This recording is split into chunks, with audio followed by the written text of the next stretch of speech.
Hey there, all my Virgo people out there, Sun, Moon, and Rising. It's time to have a look and see what's going on with your monthly astrological overview for November 2024. And just a quick reminder for everybody out there, if you ever want to get a personal reading with me, you just need to go on ahead to my website. It's integrativemysticism.com, or you can follow the links in the down bar below. And of course, don't forget your weekly astrology updates here on this channel as well. So what's going on when it comes to your November? Well, this November is kind of nice. We get to compartmentalize. There's a first half of the month story, and then there's a second half of the month story. And the first half of the month is all about you getting a chance to finally branch out with the help from some fellows. The sun is in Scorpio, and we have a new moon here as well at the start of the month.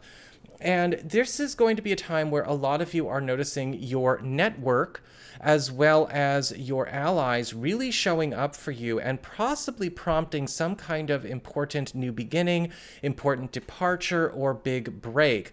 A lot of the times with the sun and a new moon here at the same time, we see some kind of important push for us to be able to seize a great opportunity that is likely going to be presented to us or offered to us either on a silver platter or something that could be set up for us in the first 2 weeks of the month. So really good news coming for you on that level.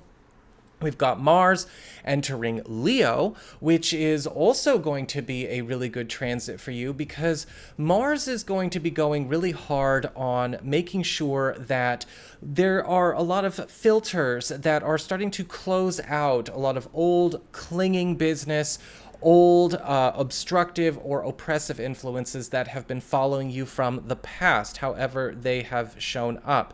Mars in Leo for you, Virgo people, is all about getting yourself out of a situation where maybe roots need to be pulled up for their and your own good.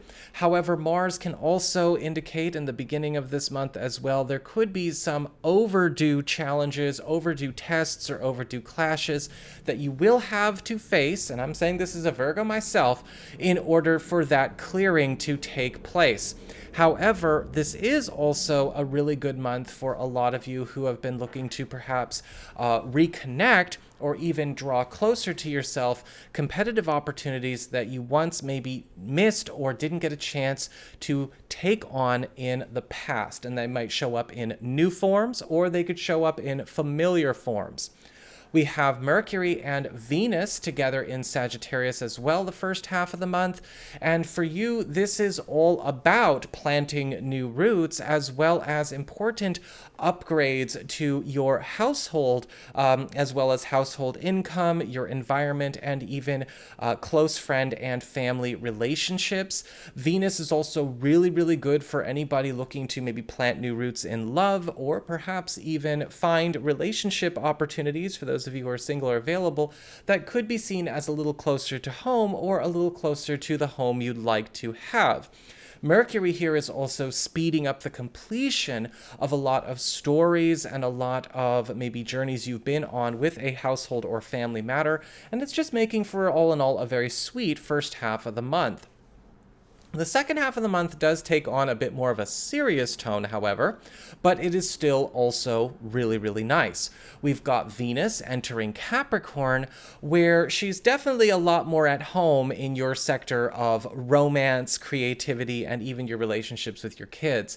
And this is going to make for a very romantic second half of November for a lot of you, because Venus is all about bringing in more sweetness, more sexiness, more intimacy, and a lot more special exchanges with significant others, as well as for those of you who are single or available looking to maybe attract an ideal significant other for those experiences. But you might also find yourself being the recipient of a lot of gifts as well that could boost either a creative enterprise or maybe lift up the quality of life in an important connection that you have. We have a full moon in Taurus as well, the second half of the month. And this is closing up some kind of story or chapter that has been maybe preventing you from going a distance, whether it's literally travel, a big move, or it could be a full moon that is closing the distance between you and a long distance friend, a long distance opportunity, or something that has maybe been held just out of reach because of some kind of big contract or commitment. And after this full moon has done its thing throughout the second half of November, we are free and clear. And then we also have a couple of outer planets making some big moves as well that are also, again, keeping things in a constant motion. And we have Saturn turning direct in Pisces, beginning the end of our retrograde season, right, as we go through the rest of the year and beyond.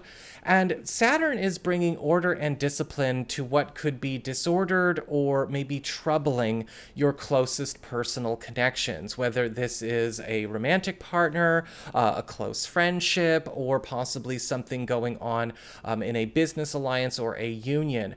Bringing order to and discipline to what has been disordered is likely going to challenge or break things that have already been creating problems for you and yours, but it could also bring up some things that we have tolerated or allowed that we know probably shouldn't be, and force us to face facts about what we need to release for the highest good of all.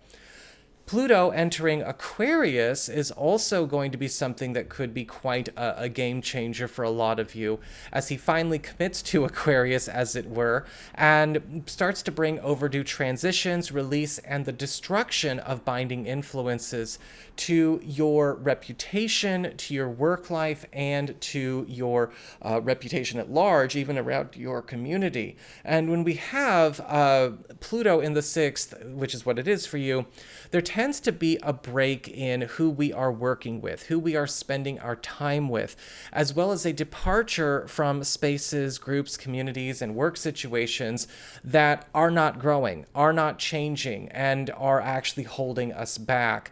But it can also challenge us to be ready to make that release.